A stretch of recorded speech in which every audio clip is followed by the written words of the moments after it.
قرآن حدیث کو جب ہم دیکھتے ہیں تو ہمیں ایک اصول معلوم ہوتا ہے کہ جب انسان دنیا کے اندر نیکی کرتا ہے کامل جزا اس کو آخرت میں ملتی ہے، لیکن تھوڑی تھوڑی جزا دنیا میں بھی اللہ عطا فرماتا ہے۔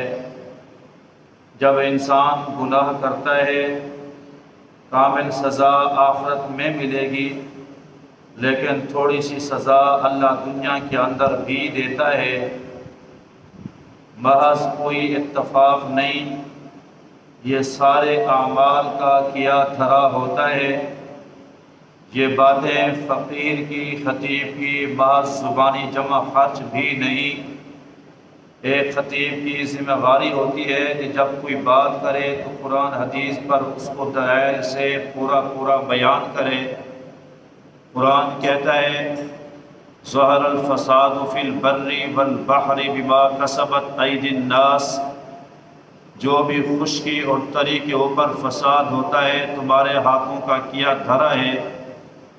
قرآن کہتا ہے وما اصابکم من مصیبت فبما کسبت ایدیکم ویعفو عن کثیر، جو بھی تمہیں مصیبت پہنچتی ہے یہ مصیبت تمہارے اپنے کیا دھرا تمہارے ہاتھوں کی کمائی ہے۔ قرآن کہتا ہے اولا یرون انہم یفتنون فی کل عام مرۃ او مرتین ثم لا یتوبون ولا هم یذکرون، کیا لوگ یہ سمجھتے ہیں کہ ان کو سال میں ایک مرتبہ دو مرتبہ آزمایا جائے گا، پھر یہ لوگ توبہ طیب نہیں ہوں گے، نصیحت بھی حاصل نہیں کریں گے؟ قرآن مجید میں اللہ تعالیٰ نے ابلیس کی کہانی سے لے کر ساری اقوام کا ذکر کیا کہ جس نے اللہ کی فرما برداری کی، اللہ نے دنیا میں عیش عشرت سکون چین نصیب فرمایا۔ جس نے اللہ کی نافرمانی کی اللہ نے دنیا آخرت میں ذلیل کر کے دکھایا۔ شیطان نے اللہ کی نافرمانی کی اللہ نے دنیا آخرت میں ذلیل کیا۔ قوم نوح، قوم لوط، قوم عاد، قوم ثمود، کتنی قومیں آئی، نمرود جیسے بادشاہ، قارون جیسے خزانوں کے مالک، اللہ تبارک و تعالیٰ کی نافرمانی کی اللہ نے دنیا کے اندر عبرت کا نشان بنایا۔ کس کس قوم کا ذکر کروں؟ میں مثال کے طور پہ قرآن کی دو باتیں آپ کو بتاتا ہوں جن کا تعلق، جن پر عذاب سیل کا، سیلاب کا، پانی کا آیا تھا۔ ان میں ایک قرآن کہانی ذکر کرتا ہے حضرت نوح علیہ السلام کی، جس کو دنیا آدم ثانی کہتی ہے۔ وَأُوحِيَ إِلَى نُوحٍ أَنَّهُ لَن يُؤْمِنَ مِنْ قَوْمِكَ إِلَّا مَنْ قَدْ آمَنَ فَلَا تَبْتَئِسْ بِمَا كَانُوا يَفْعَلُونَ۔ سیدنا نوح علیہ السلام نے اپنی قوم کے اوپر دن رات انتھک محنت کی۔ 1450 سال میں سے 950 سال کا عرصہ اپنی قوم کی دعوت پر کھپا دیا۔ نوح علیہ السلام اللہ کا وہ مظلوم نبی ہے، جا رہا ہے، ایک بندے نے گلے کے اندر رسی ڈال کے دبایا، گلا گھونٹ گیا، سانسیں اکھڑ گئی۔ اس نے سمجھا کہ اب نوح علیہ السلام دنیا سے پردہ فرما گئے۔ جبریل امین آتے، پھر آپ کو پر مارتے، آپ اٹھ کے پھر اللہ کی دعوت پہ لگ جاتے۔ باپ بیٹا جا رہے ہیں، بیٹے کو باپ کہہ رہے بیٹا خیال کرنا، اس نوح سے بچنا، اس کی دعوت سے بچنا، کہیں اس کا ہو کر تو نہ رہ جائے۔ اس نے فوراً باپ سے لاٹھی لی اور لاٹھی اٹھا کر نوح علیہ السلام کے سر پر ماری۔ نوح علیہ السلام کا سر زخمی ہو گیا، خون سے داڑھی رنگین ہو گئی۔ نوح علیہ السلام لب سیے اللہ سے دعا کیے جا رہے ہیں اللہم اہد قومی فإنہم لا یعلمون، اللہ کوئی بات نہ، یہ بیچارے نا سمجھ ہیں، ان کو چھوڑ دے۔ نوح علیہ السلام پہ پتھروں کی بارش، پتھروں کے اندر نوح علیہ السلام دب گئے۔ جبریل امین نے پتھر ہٹائے، پر مارا، اللہ نے شفا نصیب فرمائی۔ نوح علیہ السلام نے پھر دعوت شروع کر دی۔ نوح علیہ السلام کے 950 سال میں شرک میں کوئی رد و بدل نہیں آیا۔ قوم ساری کی ساری مشرک تھی، اور شرک بھی کیسے آیا؟ ود، سوا، یغوث، یعوق، نصر 5 بتوں کی عبادت کرتی تھی۔ یہ ود سیدنا ادریس علیہ السلام جو اللہ کے نبی تھے ان کی شکل کی مورتی تھی۔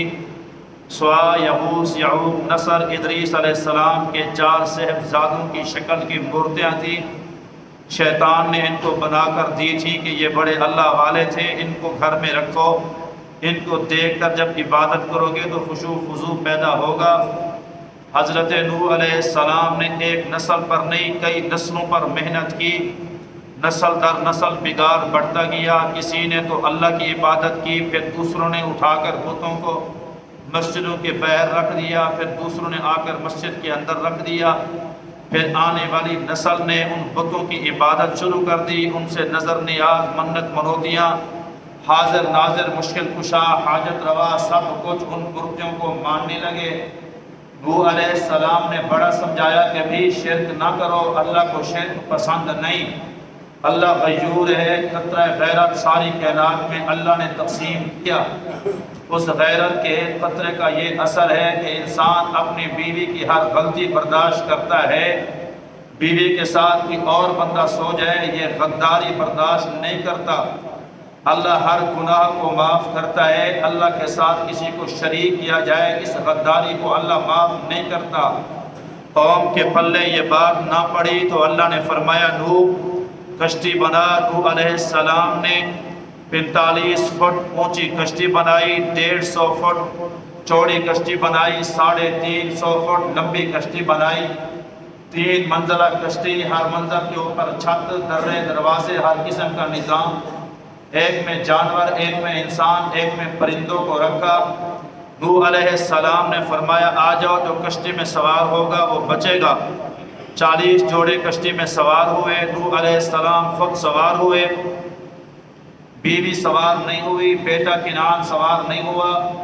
کنعان کی گھر والی کشتی کے اندر، نوح علیہ السلام کی 3 بہویں کشتی کے اندر، حام، سام، یافس 3 بیٹے کشتی کے اندر۔ نوح علیہ السلام اپنے بیٹے کی منت کر رہے ہیں، وہ کہہ رہے ہیں کہ نہیں سآوی الی جبل یعصمنی من الماء، میں پہاڑ پہ چڑھ جاؤں گا، یہ پہاڑ مجھے بچا لے گا۔ حالانکہ بچانے والا کون ہے؟ اللہ۔ جب اللہ کا حکم آ جائے یاد رکھو کہ ہدایت کس کے ہاتھ میں ہے؟ اللہ کے ہاتھ میں۔ نبی چاہے بیٹے کو ہدایت دے نہیں سکتا۔ نوح علیہ السلام نبی ہے، بیٹے کی منت کر رہا ہے لیکن بیٹا نافرمان ہے۔ اللہ نے اپنے حبیب پیغمبر کو بھی فرمایا اِنَّكَ لَا تَهْدِي مَنْ أَحْبَبْتَ وَلَكِنَّ اللَّهَ يَهْدِي مَنْ يَشَاءُ۔ میرا حبیب تو چاہے جس کو ہدایت دے نہیں سکتا، میں رب جس کو چاہوں گا ہدایت کے تمغے عطا فرماؤں گا۔ نوح علیہ السلام کے سامنے ان کا بیٹا کنعان غرق ہوتا نظر آیا۔ نوح علیہ السلام دیکھ رہے ہیں 18 سال کی بچی ہے، حسین ہے، معصوم، دودھ پیتا بیٹا اپنے سینے کے ساتھ لگا کر دودھ پلا رہی ہے۔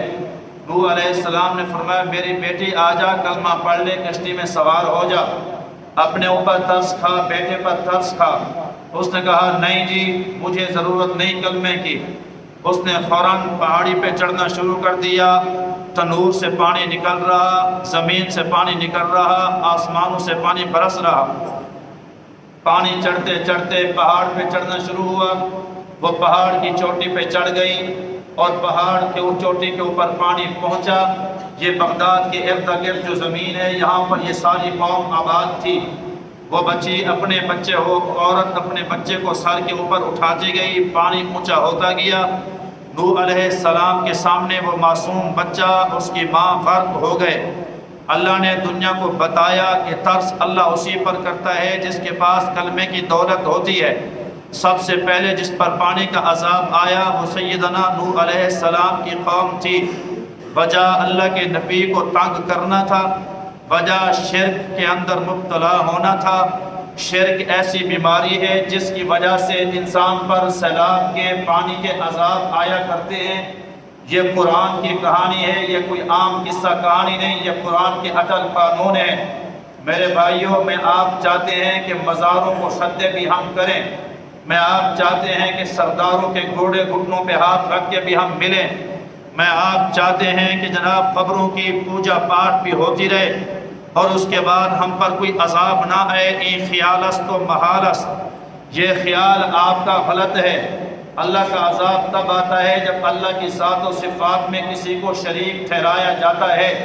اللہ در در کی ٹھوکروں سے بچا کے ہمیشہ اپنے در پہ جھکنے کی توفیق نصیب فرمائے۔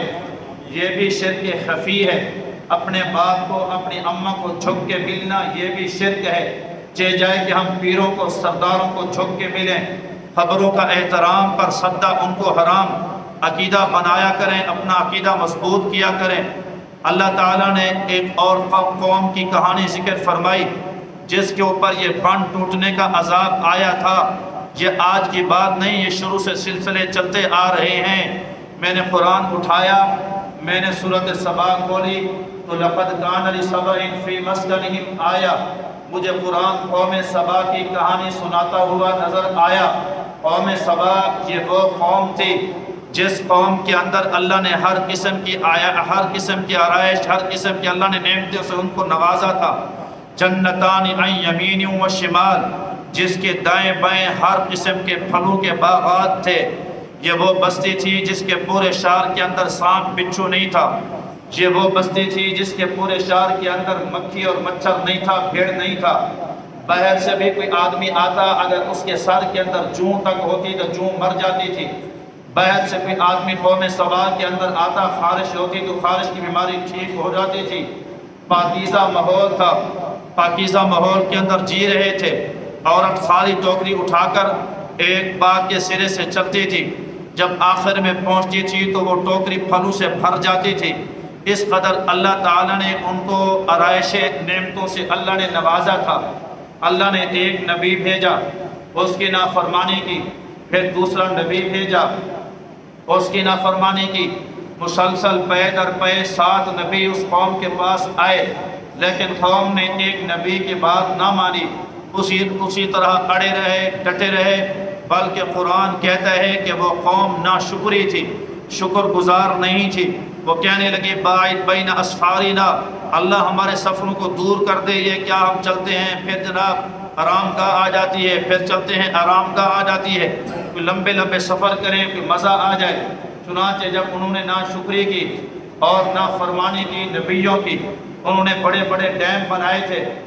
آج کی ساری سائنس حیران ہے، آج کے ساری انجینئرنگ فیل ہو جاتی ہے۔ انہوں نے سد معارف کا ذکر کیا، انہوں نے جناب 3 بڑے بڑے ڈیم بنائے، پہاڑوں سے پانی آتا، ایک بڑا ڈیم بنایا، پھر اس کے درے رکھ کے اس کے نیچے ایک اور ڈیم بنایا، پھر اس کے درے رکھ کے اس کے نیچے ایک اور ڈیم بنایا۔ پھر پہلا ڈیم بھر جائے تو درے کھولیں گے، دوسرے ڈیم میں پانی جمع ہوگا، وہ بھر جائے پھر تیسرے ڈیم کے درے کھولیں گے، وہاں پر جو ہے پانی جمع ہوگا، وہ بھر جائے تو پھر وہاں سے نہروں کی کھدائی کی، نہریں باغات کے اندر لے گئے، پھر ان نہروں کے اندر جناب پانی لے جائیں گے۔ مضبوط نظام ہے، ہمیں کوئی چھیڑ نہیں سکتا۔ اللہ تعالیٰ نے ان کی تباہی کے لیے صرف چند چوہوں کو اللہ نے بھیجا۔ بھی چوہے ہیں، کوئی مسئلہ نہیں ہے، یہاں بلیاں لے آؤ، یہ چوہوں کو کھا جائیں گے، لیکن وہ اللہ کے بھیجے ہوئے چوہے تھے۔ سارے کے سارے چوہوں نے بلیوں کو زخمی کر کے بلیوں کو ختم کر دیا۔ ان چوہوں نے سد معارف جو ان کا بہت بڑا بند تھا، اس بند کے اندر جناب سوراخ لگائے، اس بند کے اندر بلیں بنائی۔ جب وہ بند کمزور ہوا اور سد معارف ٹوٹا، پھر وہ خس و خاشاک کی طرح ایسے بہہ گئے کہ دنیا میں اس کا نام و نشان نہ رہا۔ اللہ نے رہتی دنیا تک قرآن میں ذکر کیا، ان کی کہانی کو عبرت کا نشان بنایا۔ جنتان عن یمین و شمال، کلوا من رزق ربکم واشکروا لہ، بلدۃ طیبۃ ورب غفور، فأعرضوا فأرسلنا علیہم سیل العرم وبدلناہم بجنتیہم جنتین ذواتئی اکل خمط وعسل وشیء من صدر قلیل ذالک جزیناہم بما کفروا۔ اللہ نے کہا میں نے ان کو کہا تھا تم شکر گزاری کرو، لیکن انہوں نے ناشکری کی۔ ناشکری کی سزا ان کو اللہ نے یہ دی کہ باغات کی جگہ اللہ نے کانٹوں کے باغ نصیب فرمائے، بیری کے باغ نصیب فرمائے۔ سارا نظام ختم ہو گیا، قوم ہجرت کر کے وہاں سے نکل گئی۔ جب ناشکری قوم ہو جاتی ہے، پھر اللہ کے پانی کے عذاب آتے ہیں۔ پہلی بات نوح علیہ السلام کی نافرمانی، نبی کی نافرمانی ہو یا نبی کے وارث کی نافرمانی ہو۔ نمبر 2 شرک جلی یا شرک خفی، جب قوم اللہ کی ذات و صفات میں کسی کو شریک ٹھہراتی ہے، پھر بھی عذاب آیا کرتے ہیں۔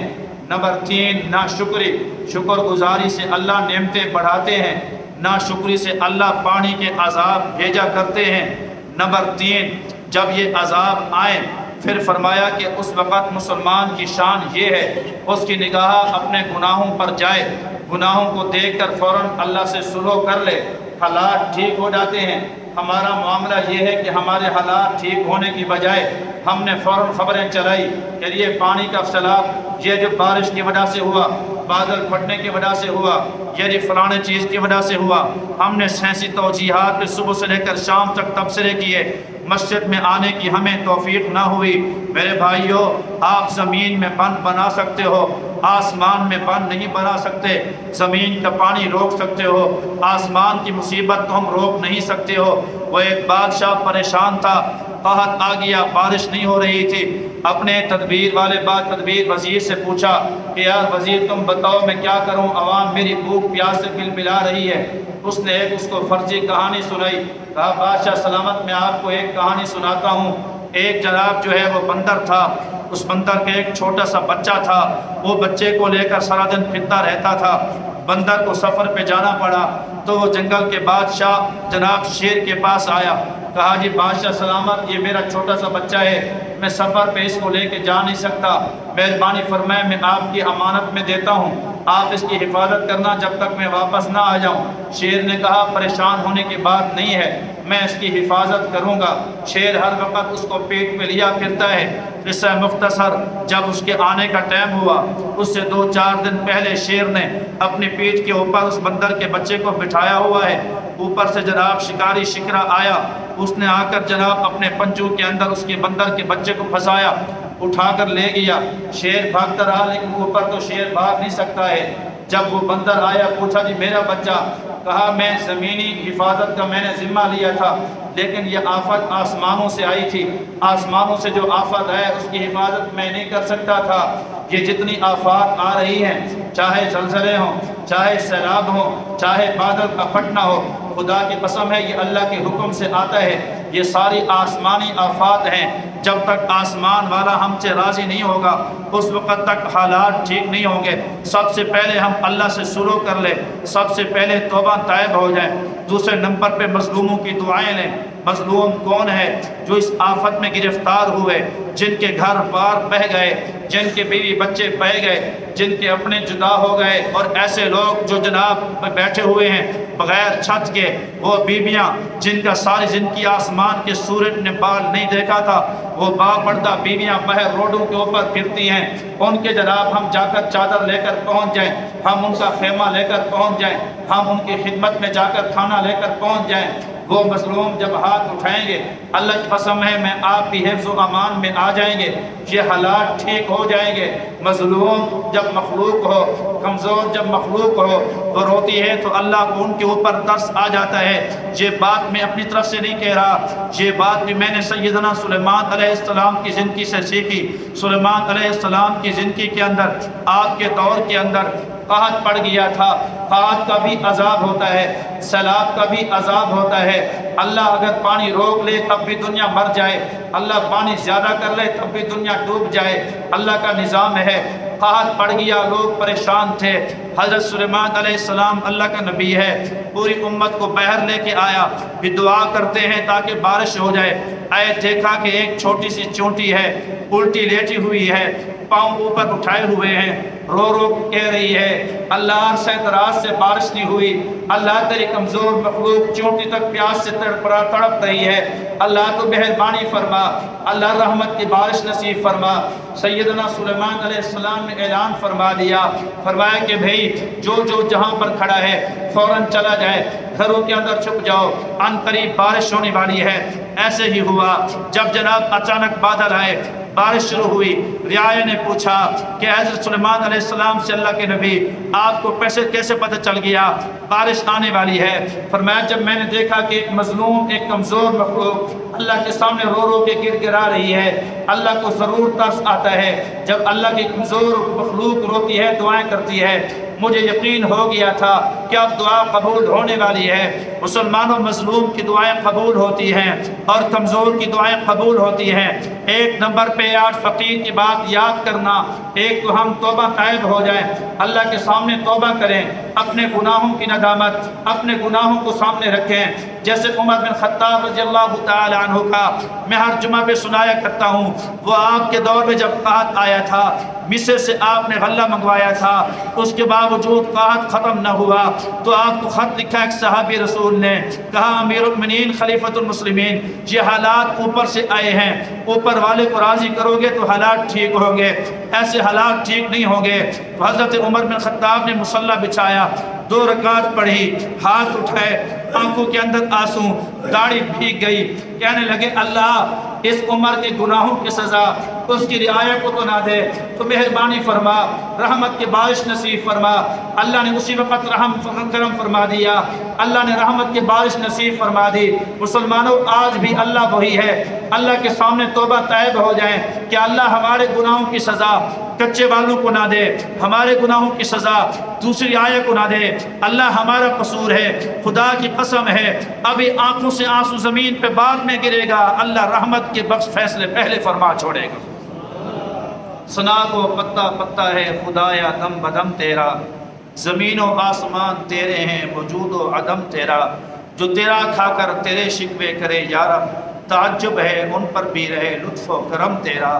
مسلمانوں، اب بھی ٹائم ہے، فقیر کا فریضہ ہے کہ آپ کو بتائے، قرآن حدیث کی روشنی میں سکھائے۔